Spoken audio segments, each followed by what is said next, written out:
seluk-beluk perlindungan sosial dan bantuan sosial. Kami ini bukan mau melawan pasangan pemohon 1-2. Kami ini datang hanya ingin ngasih tahu. Karena kami anggap beliau itu selama ini tidak tahu apa itu perlindungan sosial, apa itu bantuan sosial, berapa jumlahnya, bagaimana prosedurnya. Karena yang ada selama ini Pak Jokowi datang ke daerah-daerah yang kepala daerahnya PJ, semua nenteng bantuan sosial. Setelah diterangkan semua bingung. Ya.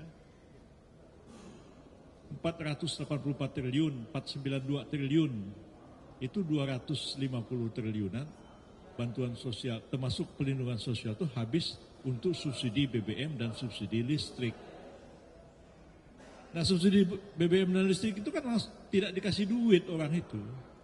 Tapi misalnya dia harus beli BBM 10.000 1 liter. Tapi cuma bayarnya 7.000, 3.000-nya dari mana? Itu disubsidi. Nah, apa orang yang beli bensin itu bilang, kamu pilih Gibran ya. Siapa yang ngomong begitu? Kan gak ada yang merasakan, gak ada yang tahu. Begitu juga dengan bantuan-bantuan sosial yang sudah dianggarkan. Yang selama ini, yang kemarin menggebu-gebu Daman Huri dan lain-lain itu ngomong, ada peningkatan yang luar biasa melalui El Nino, bantuan El Nino, segala macam. Setelah dicek datanya, nggak ada perubahan yang luar biasa. Ada peningkatan 12 triliun, ya. Siapa yang mengajukan peningkatan 12 triliun melalui automatic adjustment? Menteri Sosial. Menteri Sosial itu partainya apa? PDIP. Semua dibuka. Ini suratnya dari Menteri Sosial. Minta ada automatic adjustment terhadap El Nino. Nah, bantuan El Nino itu bagaimana caranya? Itu ditransfer melalui bank. Karena data orang yang menerima bantuan sosial sudah ada. Dan mereka tuh sudah punya rekening. Dari zaman saya jadi menteri aja sudah tahu tuh caranya. Dulu ada BLT karena kenaikan BBM. Kata Pak Yusuf Kala, daripada orang itu pergi demo, kau tanya sama dia, kau mau pergi demo atau kamu pergi kantor pos? Nah, kau pergi kantor pos, dapat duit di sana. Itu uang langsung ditransfer. Nah, sekian juta orang yang punya rekening dan ditransfer bantuan El Nino itu. Coba nih kalau Anda nih punya rekening bank, ini ditransfer nih, masuk ke rekening Anda. Terus siapa yang bilang sama Anda, kamu pilih Prabowo Gibran ya? Siapa yang ngomong begitu? Nggak ada itu. Dia mau milih siapa ya terserah. Jadi naif sekali tuduhan-tuduhan selama ini. Mereka tidak mengerti dan tidak tahu tentang seluk-beluk pelindungan sosial dan bantuan sosial itu. Jadi kami hadirkan Pak Aceh hanya untuk mengajari mereka, ini loh yang dimaksud perlindungan sosial, ini loh yang dimaksud dengan bantuan sosial. Apa mungkin orang dikasih subsidi BBM, subsidi listrik, terus ada listriknya terus ngomong, kamu pilih Prabowo Gibran ya. Terus dia beli bensin, bensinnya ngomong pilih Prabowo Gibran. Siapa yang ngomong? Ditransfer uangnya melalui elektronik transfer, dikirim pakai wesel melalui kantor pos. Siapa yang ngomong supaya pilih Gibran, pilih Prabowo? Nggak ada sama sekali. Lebih banyak asal ngomong daripada pembuktian. Nanti habis ini ada 2 ahli kita hadirkan, Pak Kodari sama Pak Hasan Nasbi. Kita kasih panggung sama dia. Dia akan membuktikan dari hasil-hasil penelitian dan survei bahwa bantuan sosial itu tidak ada efeknya terhadap terpilihnya seseorang kandidat dalam pemilihan presiden. Dia raya nanti. Kita senang nih karena udah capek, lebih baik nanti habis buka puasa biar ada panggung buat Kodari sama Hasan Nasbi untuk menjelaskan, biar seluruh rakyat melek matanya tahu bahwa yang selama ini diomong-omongkan dalam sidang ini oleh pemohon 1 dan pemohon 2 itu lebih banyak narasi, tuduhan-tuduhan tanpa bukti sama sekali.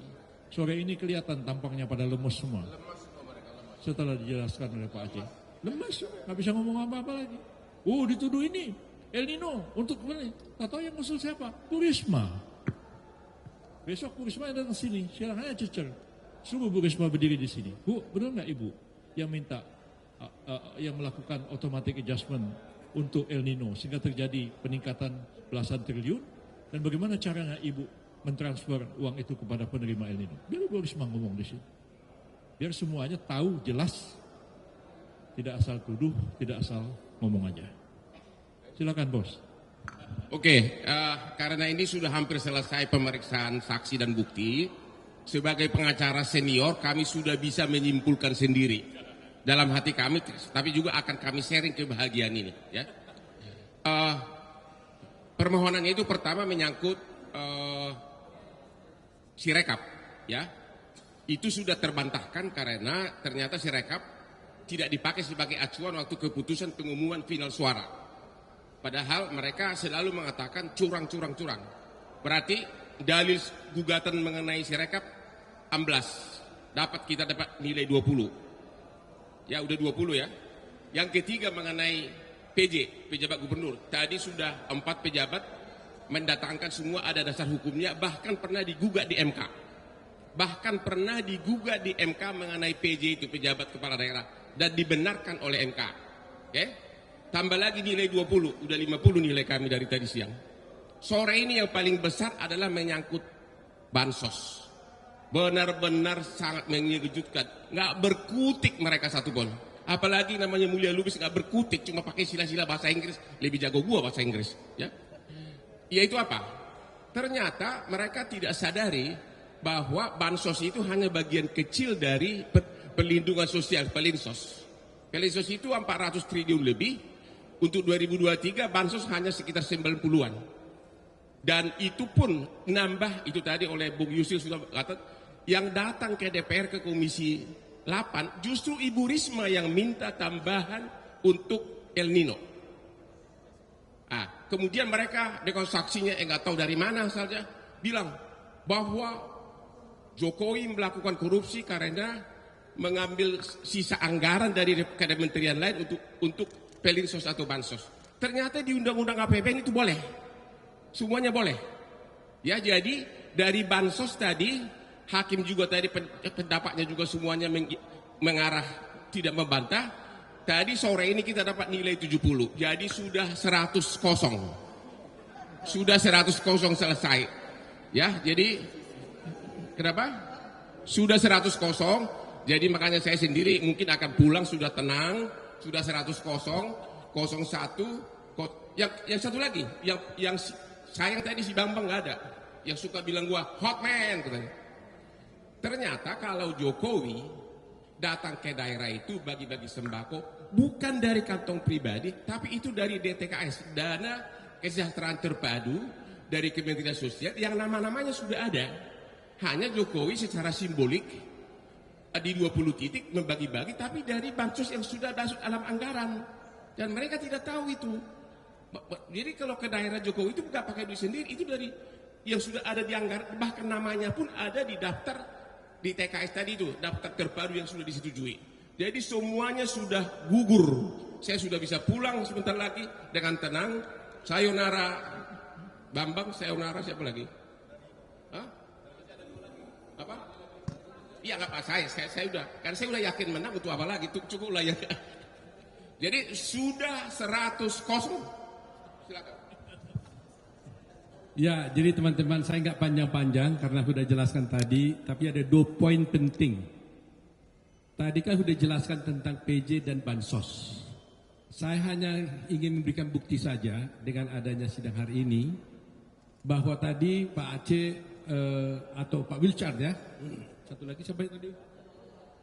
Pak Wahid ya.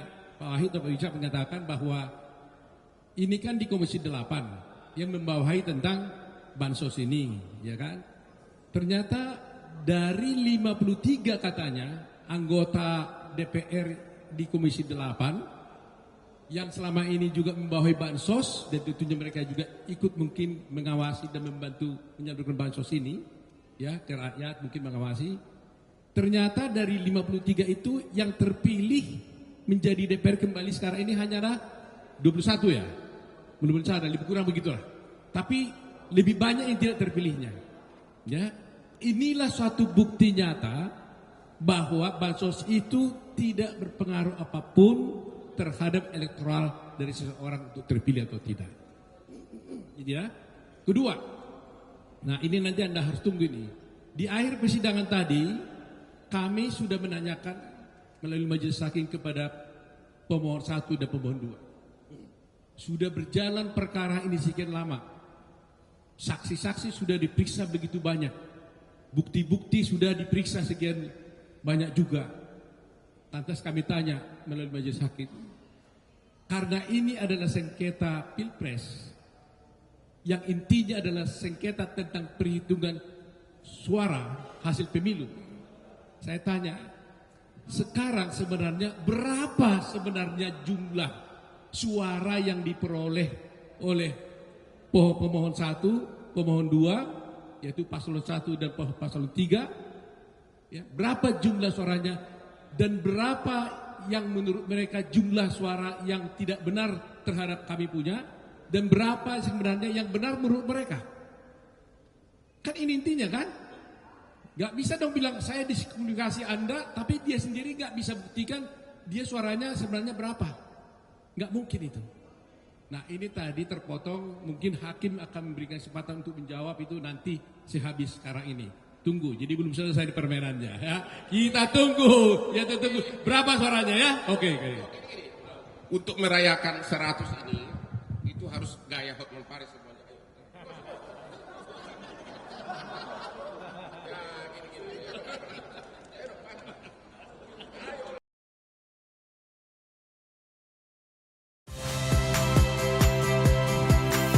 Saya Ihsan Sitorus. Saksikan program-program Kompas TV melalui siaran digital, pay TV, dan media streaming lainnya. Kompas TV, independen, terpercaya.